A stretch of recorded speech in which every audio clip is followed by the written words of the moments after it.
Hello and welcome to Chess Please, and today I'm going to be talking about the Stonewall opening. Now, the Stonewall opening is a very unique one insofar as you can use it for both the white pieces and the black pieces, which makes it a very flexible, versatile system to learn. It is also a system opening in many regards, and system opening generally refers to an opening that you can play relatively regardless of what your opponent is doing. That's not true in every case, and there are certain move orders you need to look out for, but it is one that you can kind of hang your hat on and be like, I'm a Stonewall player. This was actually recommended to me by a viewer, Ian Johnson, to look at the Stonewall Attack and Defence because it is a very close cousin of the Collie system, which you know I'm a huge fan of here. So without further ado, I'm going to show you a game as white and black where I play the Stonewall Defence and Attack, or Attack and Defence. And then we're going to play a live game and see how that goes. So it might not go our way, but them's the breaks. So jumping into our first game here with the white pieces, and this is a real game I played a couple of days ago. So it starts off with the queen's pawn, so d4, and you follow it up again very similar to the Collie system with a little bit of e3, so you get a nice little chain going here. And then they bring out their pawns as they may. There are certain things you might need to look out for, which we can cover maybe on the black game, because there is just certain move order things that you want to be aware of. And then we bring our bishop into this little cubby hole on d3, and you might be thinking so far this is actually identical to the Collie system in a certain move order way, because that is absolutely true. This is 100% the Collie system thus far. They bring out their knight, we bring out our knight, and again, the eerie similarity to the Collie system where we are prepping all of our pieces to launch and push this pawn into e4. That is not the plan with the Stonewall attack, because we'll see in a moment where the key distinction lies. But one thing that is common to both the Collie and the Stonewall is once your D pawn is attacked with a C pawn or with any other piece, really, easiest way to get around that is just to defend that with c3. So bring your c3 pawn out, and now you're left with a nice lovely little cove here for the bishop. The knight is nice and safe here. And I think in our next move, we're going to see the distinction. Oh, actually, not quite. This is something that you see often when you are playing with this sort of triangle here and your bishop nestled in the cove here. If they push this pawn, you're actually pretty happy to see this, because it means that this structure becomes way more solid, because they don't have a pawn to chip away at it and they can't really build that much pressure. And you can just drop your bishop back there and it's safer than ever. It's less in the way of things. And yeah, just happy days. So you actually kind of want to see that. They're not always going to play that, but they might. They bring out their other pawn, and here is where we see the key distinction between the Stonewall attack and the Collie system, because you push your f pawn. Never play f3 or f4. They say never move your f pawn until you're castled. That is not the case here. In this case, with the Stonewall attack, it's quite an aggressive opening. You are going to push this f pawn, and the reason is you want to make a real sanctuary here for your knight, which we're going to get out in a moment, and we're actually going to get this rook into the mix as well. So this square being open and not hemmed in by a pawn is quite important to our designs here. So we progress on. We do get our knight out into the middle of the board, which is great. We get castled nice and safe. This has a dual purpose of getting the king safe, but also prepping this rook to jump into this square and start raining down some fire on the king side. They castle back as well. This is a very sleepy response from my opponent. I will say they're being very passive, kind of let us doing what they want, wasting far too much time with the pawns on the king side. But we're playing our system. This is just how it works out. So listen, you can only play what's in front of you. We get our knight into the mix. We do complete this rook lift where we get it up to f3, and then we slide it on over to the very dangerous h3 where we're pointed at here. And if you remember, our bishop is also pointing at this square. So things could get a little hairy for our opponent early doors. Now, this is kind of where the classic Stonewall theory stops. This is maybe, like, I wouldn't say we're still in book, although this is pretty easy to remember thus far. It's all pretty natural. Pop your knight into this threshold.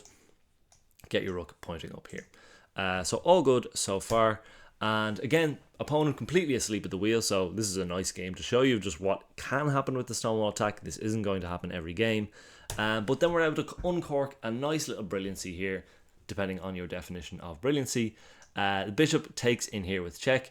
You could say, oh, the knight might be able to take back. So let's just see how that plays out, because that's exactly what our opponent did. The knight comes on in here, and you follow it up with a very nice, not as like forcing as you might think, but actually it kind of is. Because there really isn't anything they do here with when we bring our queen to bear on the knight here. Our opponent is very nearly cooked here. The only thing they can really do is they can bring their bishop here, apparently, according to the computer. And then we take, and then they buy themselves enough time to survive. But you're still mowing on in here. And they come out here and you take here. You're having an absolute ball in there. Our opponent didn't do that. They played just a too slow response. And not a good response in terms of trying to get a little luft for our king, attack this knight. But that actually doesn't work because this is checkmate. So bang, knight in here, queen attacking the king, queen backed up by the rook. An absolutely devastating Stonewall attack. So again, just to run through the basic mechanics, you want to get your... Let's just get into our key position here. This kind of pawn structure is kind of what you're going for in the Stonewall attack. The F pawn moving out, again, that's something you need to be wary of. You want to get your king castled very, very shortly after moving that F pawn out. But you need to move the knight after because you do want this free square so that the knight can jump on in here. And we do all this. And this is kind of your textbook Stonewall attack. You will notice that there is a glaring hole. The fortress that you've made for your knight on this square comes at the cost of making a big, massive hole with your backwards pawn here on e3. If the knight jumps on in here, just take it with your knight. Just bang, bang. And I mean, like, if they take back, you're up a pawn, happy days. They'll have to spend some time getting to defend it. And, really this knight on its own, if you do just let this knight live here, it's annoying and it's a well-positioned knight. There's no two ways about that. But it isn't like 100% like that scary. Like, it's not really threatening too much right now. And if we can get our attack launched on the kingside, it actually doesn't even stop the rook lift and across. So again, if this knight is here to trade it off, great, do that. If not, this is something you just kind of have to be aware of for the rest of the game. So that is the Stonewall attack with the white pieces. Let's switch to the Stonewall defense now with the black pieces. Fun fact, that is the difference between when you hear a defense or a chess opening described as an attack or a defense. Attacks are what you play with the white pieces, defenses are what you play with the black pieces. It makes sense under a small bit of scrutiny. So here again we have our black pieces, and we're going to play the same system, just colours flipped, everything flipped, but just to show you that it can work out. So again, they play a sort of a queen's pawn opening. I'm not sure what system they're playing. It's not great, I would say, but that's all right as well. And again, we're just getting into this very similar structure where we have our knight tucked in behind our F pawn. We have our bishop in this little cubby hole on the D file, on D6 in this case. We have our pawn structure like this. If your D pawn ever comes under attack, more seriously, if they try to build some pressure on this, you just bump up your C pawn and you buttress it like that, and then you'll get this nice little structure like that. So again, we're ready to go. We've set up our Stonewall basically on the defensive side of things, and this might have been surplus to requirements. There wasn't like an urgent need for us to push this pawn here to support. I think actually what I was trying to do was keep this knight out of here. So I'm okay with that. I can live with that decision. Again, we lock our knight into our lovely little square in here, very well defended. So wonderful stuff there. They've tried to put a bit more pressure on. But even if, like, say we look at this, they've got two attackers on this and we've got two defenders. We're happy enough with that because our two defenders are two pawns, so we would actually end up winning a piece there if they do decide to trade it all down.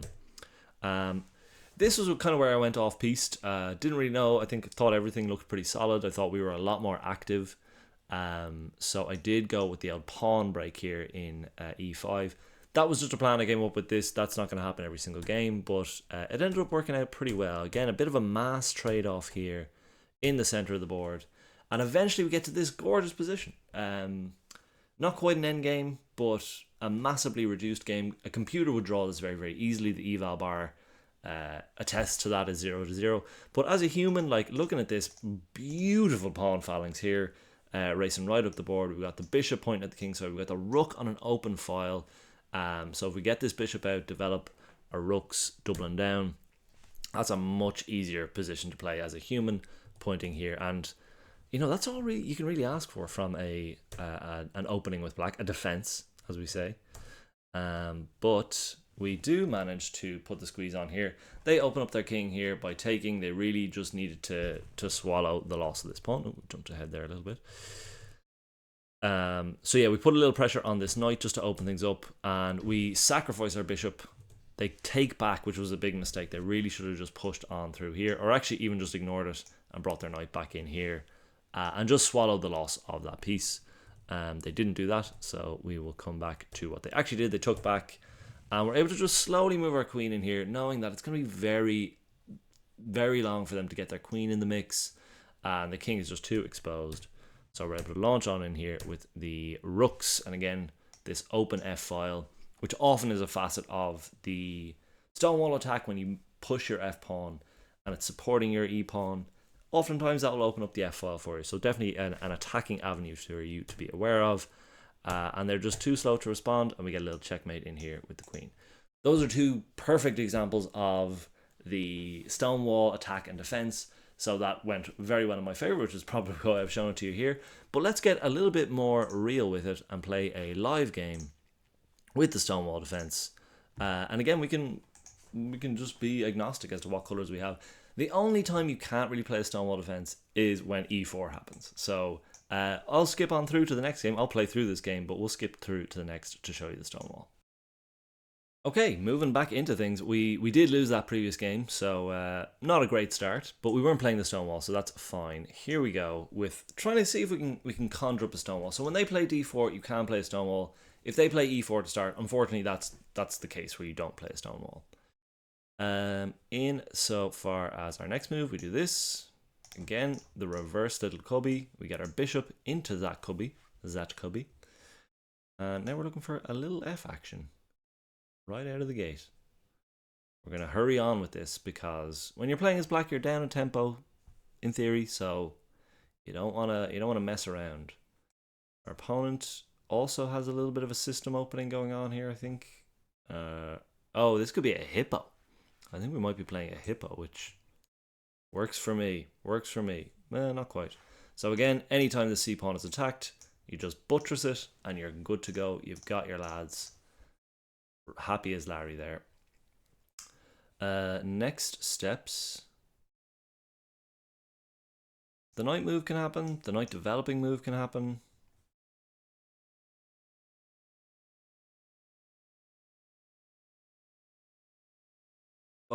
Both are fine. Both are good.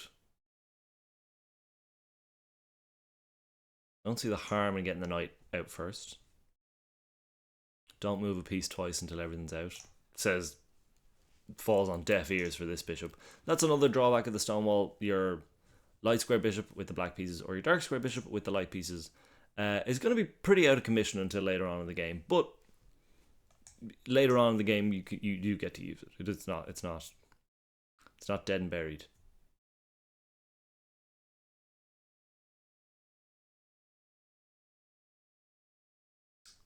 So again, here it's not quite as appealing, but we are still going to take with the knight, because then this pawn gets in here and it's like locked in this little chamber and it's blocking out their bishop. So we can pivot our bishop a lot easier than they can pivot theirs with how they've set it up. So don't really mind that. And I wonder what to do next.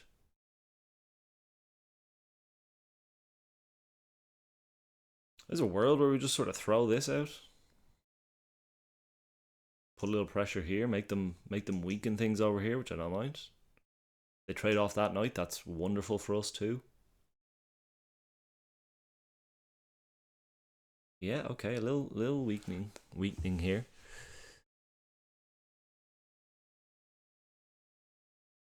One could be tempted by the sack. Said the bishop to whatever that phrase is. Knight takes, bishop or takes back, bishop takes a check, king steps up. I don't hate that. I don't hate it, and we're doing it. We're sacking the knight. Sacking the knight for 2 pawns. Never an incredibly hard decision. Follow up here. Are we going to do this janky little bishop maneuver. Or do we get our queen here and here? Maybe the sack was a little bit premature.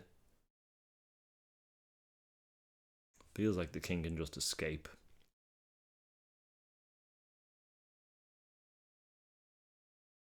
We've got the knight pin now, which is good.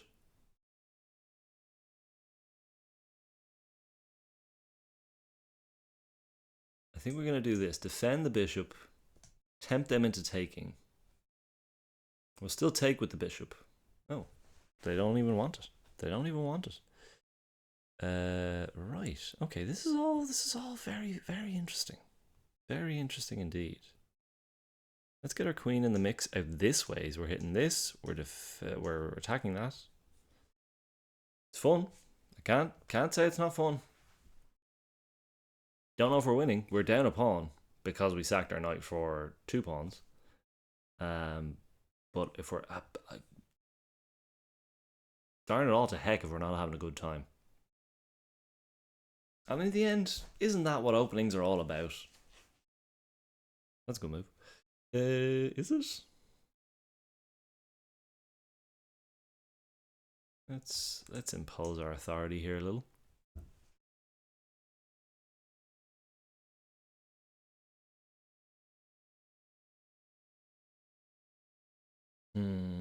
Yeah, this pawn falls. Is there something better? Hard not to take free stuff, but what's this pawn really saying about itself? I think I do, because then we can take here with check, which is interesting too. Interesting in terms of very nearly checkmate, but yeah, that's a very appealing prospect. If they just blindly take here, this isn't checkmate, but I think they have to give us their queen, or I'm wrong, and yeah, no, they didn't. Right. Well, I don't want to trade here. Let them off. Let them off. Scot-free.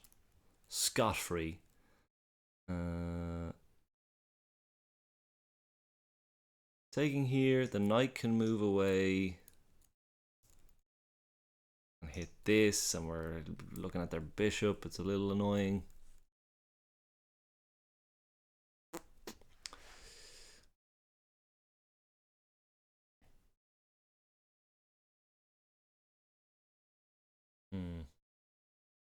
Take here gets our pawn back, but like I feel like we have him on the ropes a little bit here.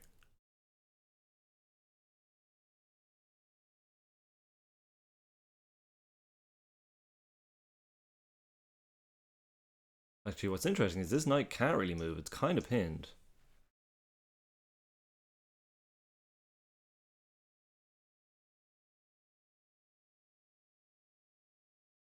So maybe we just stay in contact with this.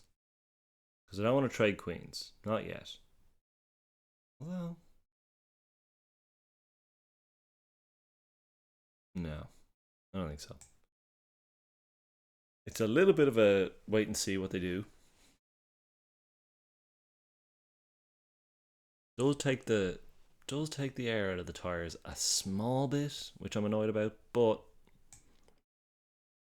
it's okay. It's okay.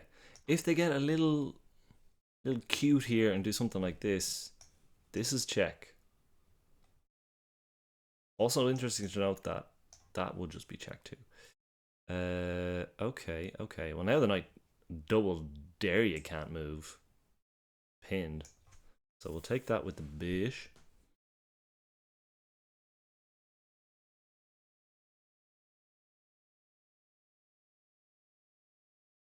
It's a dangerous position. This fella's doing nothing, so I say we bring him into the fold. Is there any danger from that explicitly? What do you think? What do you think? You've just got the queen out of the way, which is fair. But this bishop can move away with the discovered check. Should the knight ever move, I think let's just improve our position, get another fella in the mix here. There's a lot going on. There's a lot going on here, and a lot of it I like. but we are still down a pawn. Lest we forget. Thought we had him. Thought we had some sort of checkmate vibe, and in the end, that was incorrect. Right.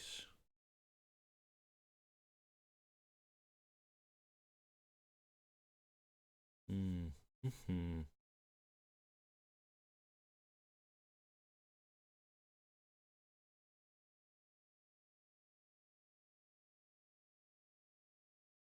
This is actually pretty intriguing. Defended. Opens up this double attack. Don't hate it. Gets the queen off this diagonal somehow. Probably just means she takes here.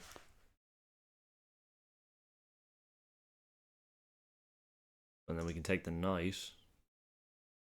It's interesting, and we have a tendency to use too much of our time. Also check here, let's... Ooh, check there's cool. Check there could have been really nice just there, actually. Yeah, sugar. Well, it's actually, it's okay, it's okay.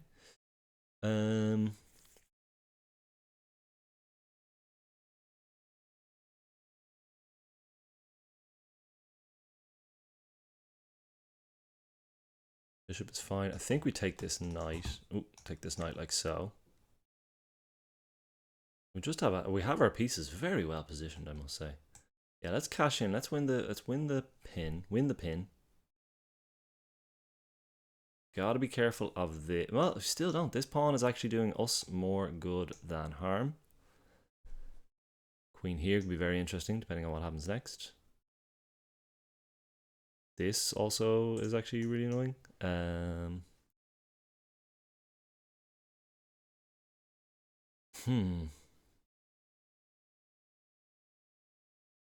Although, this just seems like a no-brainer. Everything's defended there. It all hangs on itself a little bit. But we're getting some checks in there. I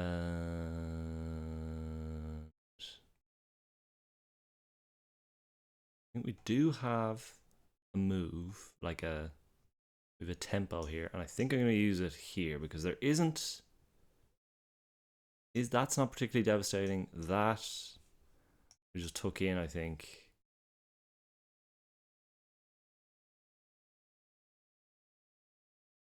I think we're okay. And again, 2 minutes left. So prone to running out of time. Because this is just checkmate if they don't stop that. But this check, step in here. I don't see what they do next. Maybe the queen comes across here. Yeah. Their check, yes. We saw this. What next? What next, I ask of you? Queen here looks pretty annoying. Queen there is also annoying. But it does blunder the queen. I think this just blunders the queen. I think that's a discovery, a little backwards discovery. A very elegant backwards discovery. Not one yet. Again, all of our pieces are very well coordinated, mine and theirs. But being up a queen's a good deal nicer than being down a queen. In the words of faux wisdom. What's the best way to do this in 1 minute and 30? This looks really interesting. Yeah, wouldn't envy a response to that.